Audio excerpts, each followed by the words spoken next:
6 a.m. to 8 p.m. every week here on The Roar. I'll be here Thursdays, 6 a.m. to 9 a.m. Mickey Plyler Show, 7 to 8, The Morgan Thomas Show, the most important show. For me, anyways, personally.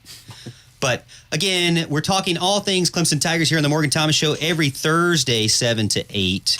We talked about Cade Klubnik, and he is definitely more than the hype, but also got a lot of responses from the fans saying, let's talk about DJ more, and I want to get into that too. But we do have another caller up. That is Scott from Seneca. Scott, what you got for us tonight? I'm blessed. How you all doing? Doing well. What's up? I was going to just kind of refer to the recent history with Clemson as we got the backup quarterback. I remember Kelly was starting, and he brought us to the national championship, even though he lost. And Dabo will not do wrong by Kelly or the team. Whatever's best for the team, Dabo's going to do. But I also think if Klubnik's going to be the man, he's going to let Ugalego, whatever his name, I can't pronounce it, and I apologize, but he'll let him play 4 games, and then it's up to him what he wants to do. And I don't think there'll be a decision before that, because that's the fair and the honest way to do it for the individual, for the team, for all that. And, you know, Dabo knows who's going to be the starter, and I trust Dabo. That's all I can tell you. Yeah, Scott, I completely agree with you. Thank you for getting in tonight on the line, the Roar line here. And I appreciate that, because I always say this, you know, it's Dabo's house. We just drive by on the way to work. We get to see it as we go. So he makes the decisions. He knows what's best for the team. He's in the locker room. I'm just a talking head. You're just a fan. We're all just fans. We love the Clemson Tigers, and we love to listen to them, watch them, and get replays on. And rewatch, except for the losses. I don't like to watch those very much. But I agree. I think that the best thing to do is to let competition happen. Brandon Streeter has said it. Hey, DJ and Cade want it. Competition is good. We said this going into the season, that competition is going to be good for DJ because we don't really feel like he had it too much. And competition is going to be good for Cade because he's going to be able to develop, hopefully quicker. Texter says Kelly Bryant didn't go to the national championship. He didn't. He did go to the playoffs. Mm-hmm. So, a PTI error correction there. But I understand the process, though, that Scott was talking about, where you're waiting for, you're going to allow it to happen. You can't prematurely take somebody out when they haven't really deserved to be taken out. You want to give them their opportunity. DJ is a junior, guys. He's been here for a while. He's gone through literally the worst offensive production last year and made it out. He's gotten so much trash on internet, on social media, and made it through that I admire him for that. I admire him for the fact that he is gone 2,000 miles away from his home, away from his mama and his daddy, here in Clemson, decided to put on the orange uniform. Some people forget that. He could have put on any uniform. Now, did he meet your expectations? Well, guess what? That's probably unfair to begin with. You shouldn't have given him that expectation anyways. He's got to be his own person. He's got to learn his own way. He's got to develop at his own speed. I think he's improving. His passes looked a lot better. I think according to Pro Football Focus, he had 80% of his passes were on target. He was right at the 60% that I gave him a goal of. I said I'd love to see him at 60% completion rate. He was right at 61 before that last drive he got, and then he got down to 59%. He did great, in my opinion. Now, it was sluggish to begin with, but what we're starting to see, I think Clemson fans are starting to realize and understand, is it's not all on him. KJ Henry said it. Will Putnam said it. They know in the locker room it's not all DJ and nobody else. The wide receivers have to help. The tight ends have to help. The running backs have to pick up the blocks. They have to get in space. They have to pay attention to what's going on in the blitz packages and where the linebackers are. The offensive line has to pay attention. They have to work together. They have to go through their own growing pains. We saw that in the first game. But the team, I feel like, is playing together. Are they, right out the gate scoring 500 points? No, they're not. But maybe that was unrealistic expectations. It's fun to watch both players compete. It's fun to talk about both players. I talk about DJ positively. Twitter says, how dare you? Cade's better. I talk about Cade positively. Twitter says, guess what? How dare you? DJ's better. He's a starter. Stop talking about Cade. You cannot win in this situation. And I don't really like it, to be honest with you. Some of the fans out there really just mean. You're just mean. You know? Yeah. Like, support the players that are on your team. That should be baseline. Support the players that are wearing your jersey. That should be baseline. I get off my soapbox here. But it is fun to watch both players compete. The coaches are okay with competition. They want to sit back and enjoy it, so let's sit back and enjoy it. Again, it's Dabo's house. We just drive by on the way to work. Let's get in some more callers. All right, we got Tiger Russell from Westminster. Tiger Russell, thanks for calling. What you got for us? Thank y'all for taking my call. Great show, Morgan. Just a couple little things right quick. Regardless of who is the starting QB, we all got to keep in mind, these guys, they look to us for their support, us as fans, not necessarily us as people, but us as fans. And for them to see negative or condescending comments, that can only wear negatively on their character, on the person they are. And that's not what we want for DJ, nor is it what we want for Cade, not so much in his situation. But, if we want to see DJ go out there and make numbers and do great things, and we have to support him in order to push him in that direction. And the other thing that I'll say, taking it off the air, Morgan, is I'm not real sure what I think about the O-line at this point. It is improved. There's no doubt about that. But where do you see things heading from here, and how much of an improvement do you think we can make? Guys, thanks for taking my call. Great show.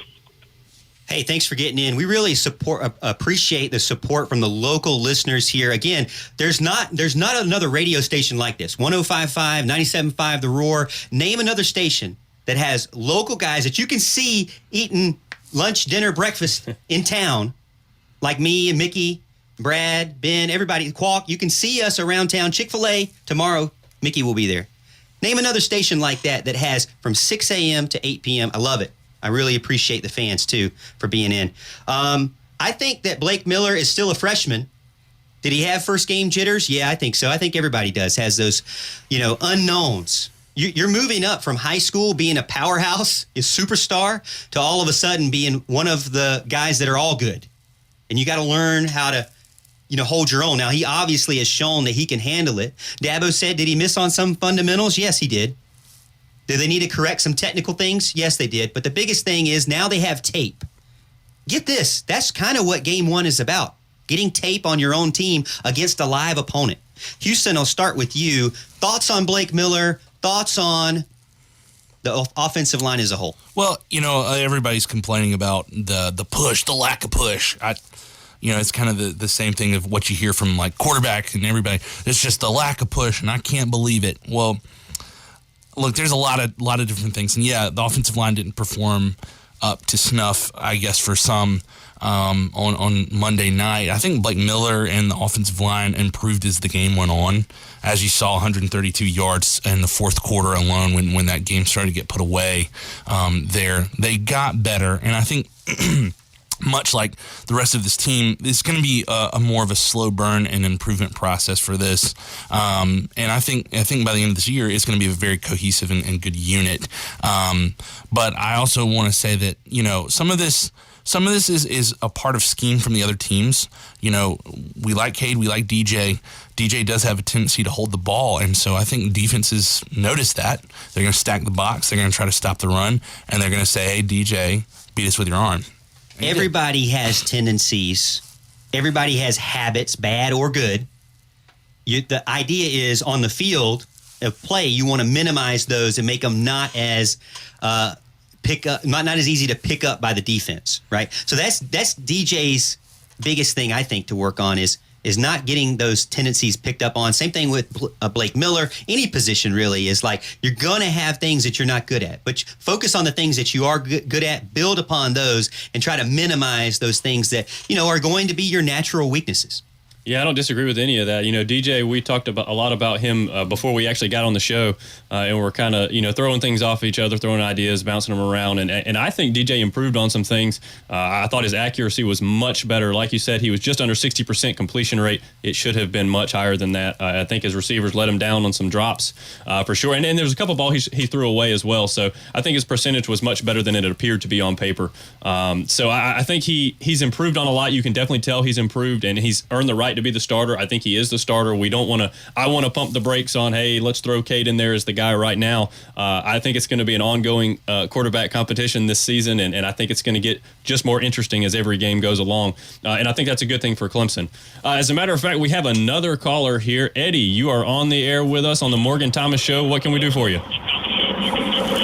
I want to agree with what you just said. I think DJ improved. I wasn't able to watch the game. I worked drive a truck all night.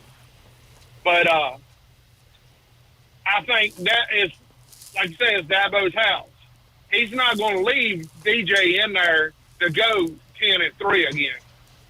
If DJ don't show that he can win, he's got Cade there now. Just like the one caller called about Kelly Bryant. Well, Kelly Bryant, they let him start the first 3 games because he had been there. He took them to the playoffs the year before. That one texture was wrong. They went to the playoffs, but they lost to Alabama in the playoffs. And Kelly Bryant had beat out Hunter Johnson, who was coming in as a 5-star great quarterback, and Kelly Bryant beat him out.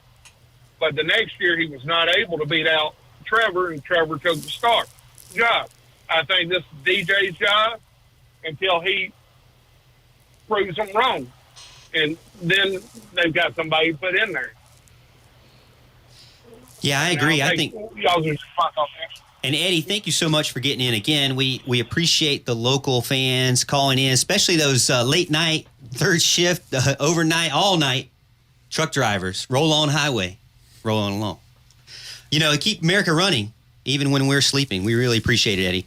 I will say again, I think that DJ is doing things to improve. We've seen him do things to improve over the offseason. We're seeing some things that we like to see.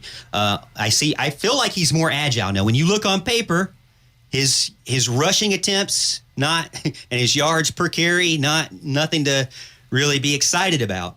But I don't really think that told the whole story. I think that, he's still got to get used to playing against guys that aren't on his same team.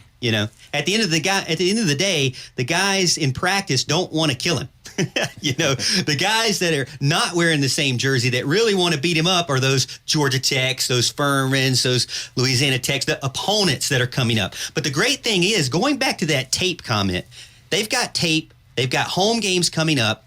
They need to get that support from the fan base, that encouragement, that cheers behind them, along with their continued gelling of the offense together. I think it's just going to do nothing but help them as we continue to see them progress towards, again, this year is building up the same way post-Georgia, progress towards Wake Forest. That's the first away game, right? That's the big deal, right? Well, really, this one was an away game, but it was more of a neutral site, right? 50-50, according to Mickey, with Clemson fans. So you've got the Wake Forest game, and then you've got the revenge game, the one that we all want to go to, the one that if the place is not sold out, I'm going to be calling everybody out on air because everybody needs to be in the Valley to see the Fighting Dave Dorans get destroyed because they should. Because they will. Because it's a revenge game. But again, this is all leading up. Tape, building on tape against different opponents over different weeks, being able to help give the players an opportunity to look back at where they're at, where they came from, and what they can do moving forward to improve their game. Again, we got a ton of callers tonight. Love it. Really appreciate everybody. If you haven't done so, I'm not just on the radio. We are not just on the radio. It's The Morgan Thomas Show at The Morgan T Show on Twitter. That's where I put my recruiting stuff, where I put my rants out there every single day on Twitter. You can catch me there. You can DM me there if you want to chat. Also, if you want to watch some of our videos that we put out every single week, exclusive Clemson content on YouTube, The Morgan Thomas Show, and Facebook as well. We'll be back right after this. Again, this is The Morgan Thomas Show on 105.5 and 97.5 The Roar. Here at